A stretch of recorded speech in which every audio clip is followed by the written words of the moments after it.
ஆண்டவரும் இரட்சகருமாகிய இயேசு கிறிஸ்துவின் நாமத்தினாலே உங்கள் அனைவருக்கும் எங்களுடைய வாழ்த்துக்களை தெரிவித்துக் கொள்கின்றோம்.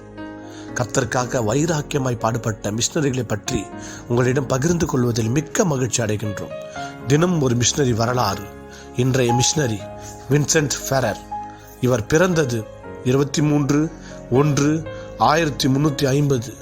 இவர் மறைந்தது 5/4/1419. ஊர் வெலன்சியா, நாடு ஸ்பெயின். தரிசன பூமி பல நாடுகள். மூர் மக்களின் அரசன் ஒருவர் ஒரு தேவ மனிதன் செய்து வரும் அற்புதங்களை பற்றி கேள்விப்பட்டார். அந்த தேவ மனிதன் பின்பற்றி வரும் மார்க்கம் தவறானது என்று நிரூபிக்க விரும்பிய அந்த அரசன் அவரை தனது பட்டணத்திற்கு அழைத்து பிரசங்கிக்கும்படி கேட்டார். அவர் அங்கு வந்து தனது தாய்மொழியான ஸ்பானிஷ் மொழியில் பிரசங்கித்தாலும் மிகவும் அற்புத விதமாக அரசவையில் இருந்த அனைவருக்கும் அவர் உரைத்த ஒவ்வொரு வார்த்தையும் அவர்களின் சொந்த மொழியில் புரிந்தது. அந்த பட்டணத்தில் அவர் 3 முறை பிரசங்கித்த பின் 8000 மக்கள் கர்த்தராக இயேசு கிறிஸ்துவை தங்கள் இரட்சகராக ஏற்றுக்கொண்டு ஞானஸ்தானம் பெற்றார்கள். அந்த தேவ மனிதன் தான் பல ஆவிக்குரிய வரங்களை பெற்றிருந்த வின்சென்ட் ஃபெரர் ஆவார். ஸ்பெயின் தேசத்தில் ஒரு உயர் சமூகத்தினரான குடும்பத்தில் பிறந்த வின்சென்ட் தனது சிறு பிராயத்திலிருந்து ஆவிக்குரிய வாழ்க்கையில் வளர்ந்தார். தனது இளம் பருவத்திலேயே முறையுரையாளர் துறவற சபையில் இணைந்து பரிசுத்த வேதாகமம் முழுமையும் மனனம் செய்தார்.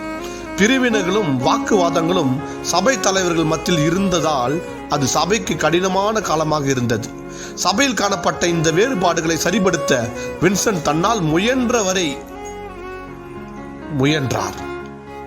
மரணத்திற்கேதுவான கொடூரமான நோயை எதிர்கொண்ட பிறகு வின்சென்ட் கர்த்தரின் உண்மையான அழைப்பை கண்டுபிடித்து ஒரு மிஷனரி ஆனார்.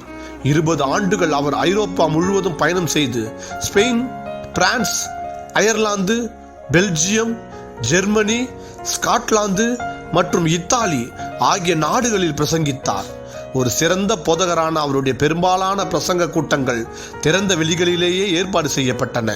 ஏனென்றால் அவர் போதிக்கும் தேவ அன்பு, மன்னிப்பு, பாவம் மற்றும் தீர்ப்பை பற்றி கேட்க வரும் பெரிய மக்கள் கூட்டங்களை எந்த தேவாலயத்தினாலும் கொள்ள முடியவில்லை.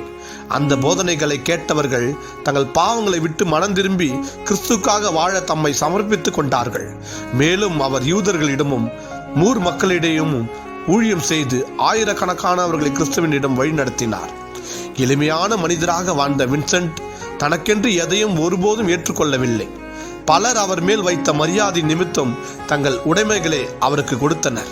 ஆனால் அவை அனைத்தும் சுவிசேஷ ஊழியத்தின் விரிவாக்கத்திற்கு பயன்படுத்தப்பட்டன. தேவனின் வல்லமையால் நிரப்பப்பட்ட வின்சென்ட் எண்ணற்ற நோயாளிகளை குணப்படுத்தியது மட்டுமல்லாமல் மரணமடைந்தவர்களை உயிரோடு எழுப்பினார். அவர் செய்த ஊழியம் கர்த்தராகிய இயேசு கிறிஸ்துவை பிரதிபலித்தது. அன்பரே, நீங்கள் தேவனுடைய முழு வல்லமையினாலே அவருக்கு ஊழியம் செய்கிறீர்களா? கர்த்தர் தாமே உங்கள் அனைவரையும் ஆசீர்வதிப்பாராக.